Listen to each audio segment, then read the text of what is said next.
mobile home park investors, real estate investors, multifamily investors, and others who see value beneath the surface to the latest edition of the Mobile Home Park Desktop, where I bring you analysis, tips, and insights about mobile home park investing from my desktop. Before we dive in, I just want to let you know that I will soon be launching a how-to series for mobile home park investors who are just beginning their journey in mobile home park investing and want to know how to locate, acquire, and operate mobile home parks. So if you're interested in owning and operating your own mobile home park someday, then you definitely want to subscribe and tune in. This week we'll be focusing on mobile home park investor and giant ELS, Equity Lifestyle, who, depending on who you ask and whether you're counting lots or whether you're counting number of properties, may be the largest mobile home park investor in the space. They are neck and neck with Sun Communities. ELS just recently released their Q1 2020 earnings report, and we'll be taking a look to see how COVID-19 has affected their operations. ELS is a publicly traded REIT, real estate investment trust, which we covered last week in episode 5. So if you have any questions about what a real estate investment trust is, then go ahead and check out last week's episode. So without further ado, let's dive right in. All right, guys, let's start by taking a look at ELS's storybook, which is what they release with their 10K or annual report. So this one is very well put together. It looks beautiful. This is kind of a marketing ELS. It talks, gives some overview of how ELS has done. And boom, this is probably the slide that we want to focus on. Again, oftentimes you will hear mobile home park investors talking about how our industry is recession resistant. And this is what they're talking about. So you can see here, it tracked Q3 98, Q4 98, Q1 99, 1999. It went all the way through from 1998 until 2019. And it talks about here ELS industry same store NOI growth. Same store means that they're taking a collection of similar properties, the same properties, and they're just tracking how those properties did in terms of NOI growth over time. And so you can see, what you can see is that when there have been dips, so you can see here, this is the rest of the REIT industry. When there have been dips in other REITs, other real estate investment trusts NOI growth, ELS has hung steady. You can see over here the latest one in 2009. When there were dips, ELS, instead of dipping, actually grew. Their NOI, same store NOI grew tremendously. So you can kind of take a look here. One statistic that I saw that supports why you see this tremendous growth when the rest of the industry was really tanking down here was that many of the first time mobile home residents in 2009, I think it was 50%, were former single family home residents.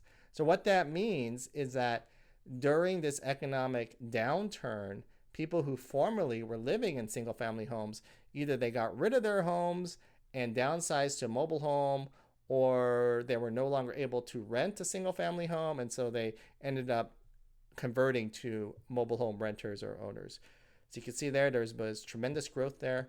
Then you can see the rest of the growth indexes.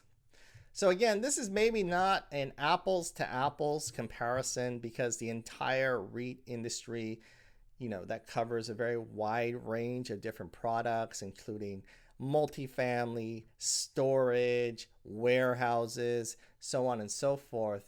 But what it does show is that there has been remarkable resilience with ELS's ability to grow NOI over time.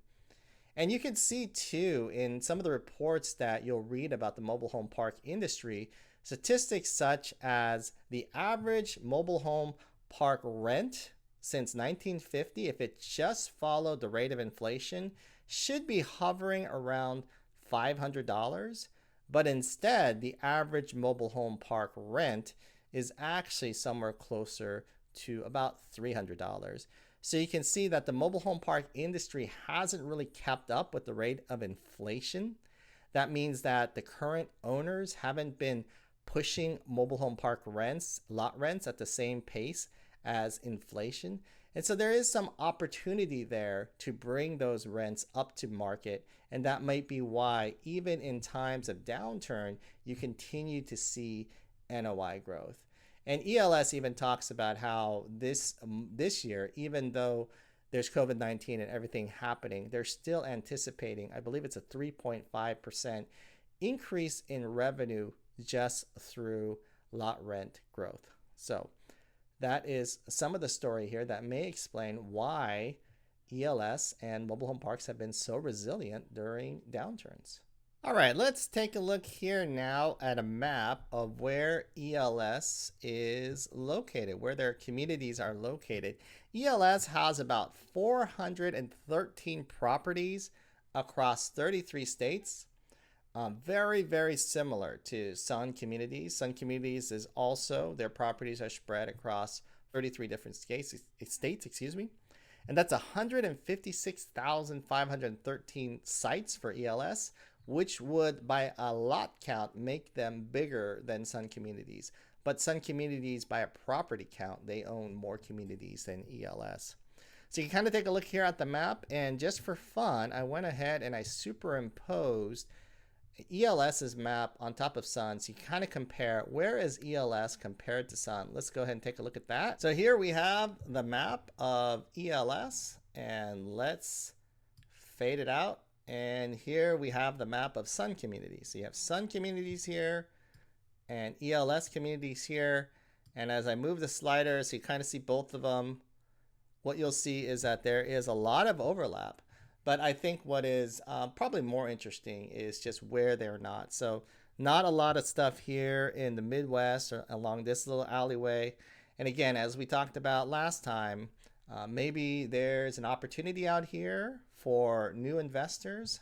You won't have to compete as much with some of the bigger players in the area.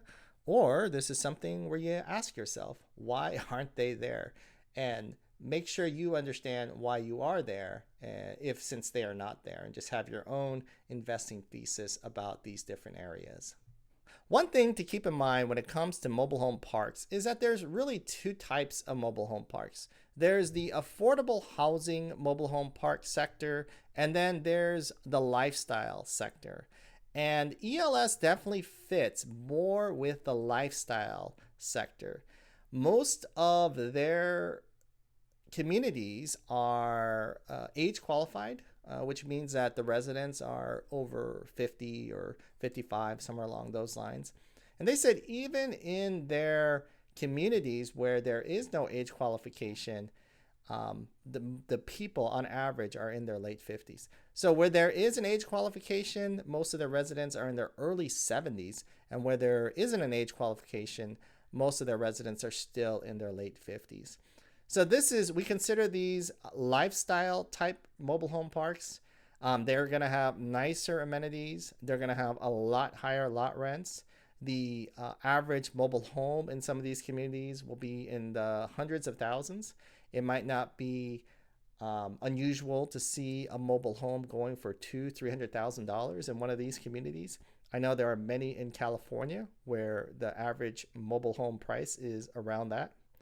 And what we mean by lifestyle is that this is a choice that the residents are making, a choice to live in a mobile home park for the amenities that it offers, for sort of the lifestyle that they can live by living in one of these communities. So this is a little bit different from sort of the affordable housing sector of the industry, which is mostly geared toward working class individuals and families who don't have a lot of choice when it comes to housing options, and mobile home parks afford them the only affordable unsubsidized housing choices out there.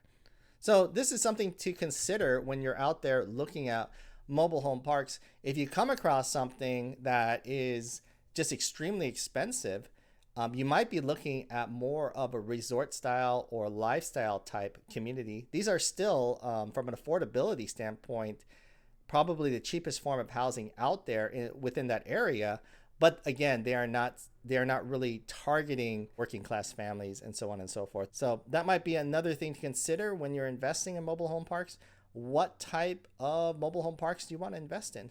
The good thing about these types of lifestyle resorts, mobile home parks, is that they're bank friendly. These types of communities will probably get the best interest rates and the most favorable treatment from banks.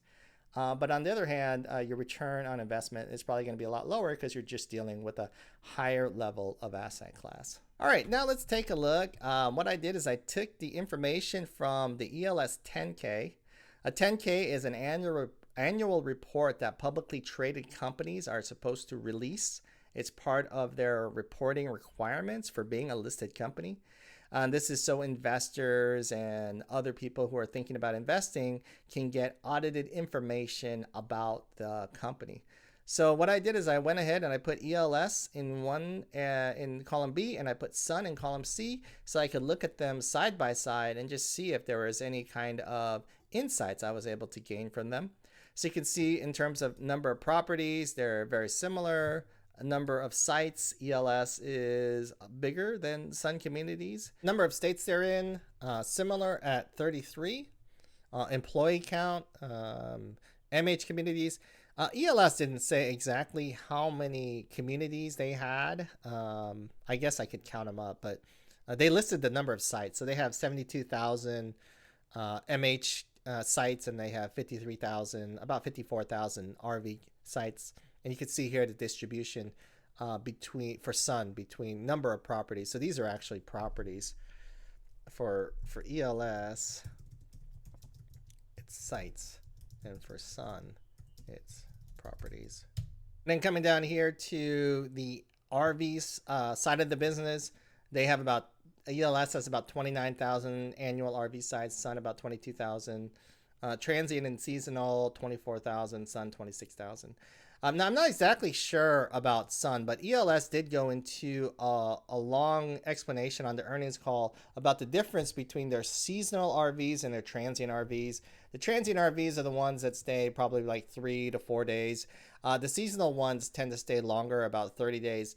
And so the seasonal ones actually operate in a lot of ways like the annual ones in terms of having deposits and just being more confident that they would renew their leases year over year. Occupancy rates for 2019, 95%. Sun also very high, over 95%. Rent growth, Sun Community says that their average rent growth has been between 2 to 4%. ELS specifically said for 2019 their average rent growth was 4.4%. So here you can kind of see the difference between the lifestyle properties and Sun properties. ELS's average lot rent, I believe it was lot rent. They didn't say anything specific about it covering the home rent. And just looking at the price, I'm pretty sure that their all-in rents on average were not $688. That would be way too low for those properties. So the average lot rent for ELS was $688, whereas Sun was $997 for the average renter. And so for Sun Communities, this included the lot rent as well as the home rent. So you can see here, ELS is probably, in terms of the communities they own, command the highest lot rents within the industry on average. This, of course, doesn't mean that ELS is quote unquote expensive or highly priced, because a lot of the lot rents depend on what states they're in and what type of amenities their communities are offering. And as we mentioned before, ELS is more of a lifestyle community operator. New home sales. So in 2019, ELS did about 500 new home sales. Sun did about 571. Looking at the aggregate new home sales definitely gives you a sense for how well they're selling homes and what percentage they're selling homes. And especially for other operators, this is good information for us to look at to kind of gauge what we would like to see happen within our own portfolios. But also keep in mind that this number is constrained by the number of available housing units they have. And when you have a very occupied, very steady occupancy, that might constrain the amount of home sales that they have. Used home sales, I saw 2,868 for Sun. I didn't really know if I saw anything for ELS. Occupied renters, about 4,000 units, and for Sun, about 11,000 units. So what I did is I just kind of backed out. I don't know, again, this is not what Sun is reporting, but I just kind of used my back of the envelope calculation, because what I wanted to see is what if I could figure out what the average lot rent was versus what the average home rent was. So lot rent versus home rent. And so I took what Sun was bringing in, the total revenue they brought in on the mobile home park side, and I did some quick calculations. And so I came up with approximate lot rent across Sun communities at about $500, and then an approximate home rent for Sun communities at around $424, for an estimated total home and lot rent for about $930. This is a little bit different from the $997 that Sun said was total for their renters. But I think this is probably not a bad estimate of how it breaks down. And you can kind of see the percentage, how much of the total all-in payment is going toward the lot rents, how much of the all-in payment is going to the home rent. And for those of you who are just learning about the mobile home park investing field, you'll notice that most operators are going to definitely want the lot rent to be higher than the home rent.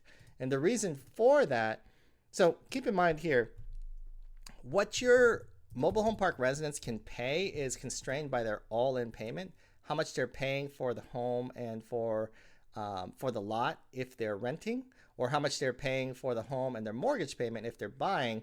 So this all-in payment is a really, really important number for you to stay focused on, because in order for your mobile home park to have a competitive advantage in a marketplace, it has to be affordable. This all-in payment has to be affordable compared to other housing alternatives out there, right? So if the all-in payment that they're paying to stay in your mobile home park, whether they're buying or whether they're renting, is, let's say, $1,200, and the average rent in the area is $900 to stay in an apartment, or $900 to rent a single family home, well, you don't really have a competitive advantage. You're basically going to have to be pulling them from other sources that are more affordable and saying, yeah, but our mobile home park is nicer. And this does happen. There are cases where I've heard of owners bringing in nice, brand new, energy efficient homes. These homes are just very well made and energy efficient and all that other stuff, and they're able to actually bring people into their mobile home park, even though they're paying higher all-in rents than they could from some of the other housing options out there. But for the most part, so once you know what your all-in constraint is, so let's say that the average apartment rent in the area for a 3-bedroom is $1,200, then you probably want to be around 80% of that, or less. And then you have a real competitive advantage. Your all-in payment is going to be less than the all-in payment to stay in an apartment or a single-family home. Then you're in a good place to be, because now you have a very competitive advantage in the marketplace. And so once you know what your all-in payment is, if you're renting out a home, you could divide out the lot rent and what they're paying for the home rent, and you want your lot rent to be higher. And why is that? And this is a long-winded way to come to this explanation, but the reason for that is because the value of your park will be based on your lot rents. So if you could charge $900, like in this case, you can charge $900 for lot rents and $30 for your home rent. If that were something that were sort of acceptable within the area, then that's what you'd want to do, because the higher your lot rent, the higher the more your park is going to be valued.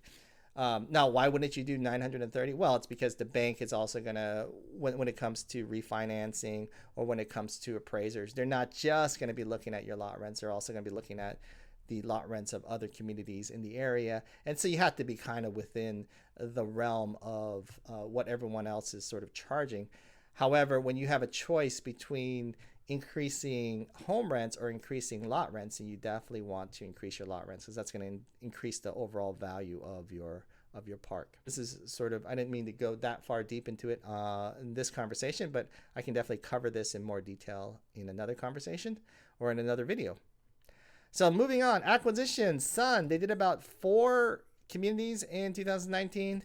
That's about 1,600 sites. Sun communities, they did about 46, about 10,000 sites, $815 million, which we covered last week. Sun Communities is definitely growing at a faster pace than ELS.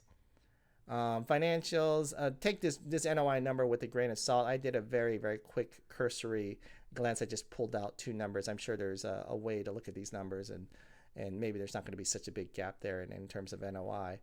Again, I'm looking more at the operational metrics as opposed to looking at this from a financial investing standpoint and buying stocks in either of these. So now let's take a look at Q1. So this is sort of what's been on everyone's mind. How has COVID-19 affected ELS? Take a look. Rent collections, 96%. So Sun Communities was saying 98% through April when they released their earnings report. ELS was saying 96% for April. 91% among their renter population. So you could see the renter population lagged a little bit behind the ones that owned their own homes within the ELS communities. This is another reason why, in general, mobile home park owners are not interested in having renters in their park. They want to convert those to homeowners as quickly as possible. They tend to not only be better residents, but they also tend to be better payers.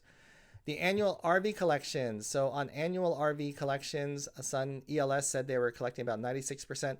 Now there's a caveat to this. There was a large portion of seasonal RVs in which they were only collecting about 60%. Normally they would have collected about 70% for the seasonals. But among their actual annual collections, they were pretty high at 96%. Some was at 92%. Obviously their transient ones were extremely low because they were not able to keep their the RV parks open during COVID-19. Requests for deferrals, it was between 30 and 40 basis points, so about 0.35% to 0.4% for ELS. ELS's deferral program, they would allow you to, if you were able to, I think you had to submit an application or something or ask for it. And then you would have 3 months to pay back a month of rent that you could skip. Sun Communities was going to give you 12 months to pay it back. ELS had about 0.35% deferral request. Sun Communities had about 2.9% deferral request. Home sales, used home sales, brokered home resales. Home sales for Q1, 155. Sun had 119. Both of them were down for the year over year from Q1 of last year. Used home sales, 194 to 234. And brokered home resales, 176 for ELS. So for expected rent growth, ELS, their rent trails their notifications for about 90 days. So in April, they did send out notifications, the same as Sun, saying that they would not increase rents for basically in 90 days, so like around August. However, there had already been rent increases implemented at the beginning, before Q1 started. And so overall for the fiscal year, they were anticipating about a 3.5% growth in revenue from rent increases. So that's that. I'm not sure if they're thinking that in Q4 they're going to start to raise rents again or whether it's all just from Q1. But anyways, that was the information from the call. They expected to see about a 3.5% growth due to rent growth. All right, folks, that's it for this week's episode of the Mobile Home Park Desktop. I don't know if you noticed, but I've magically changed shirts. That's what happens when something that you think is going to take 1 day ends up taking 2 days to film. Anyways, stay tuned for upcoming episodes. We're going to be tackling issues such as how to find deals and how to know what market lot rents might be for the community that you're thinking about buying. As always, if you enjoyed this video, please like or subscribe, and I will see you next week. Thank you very much.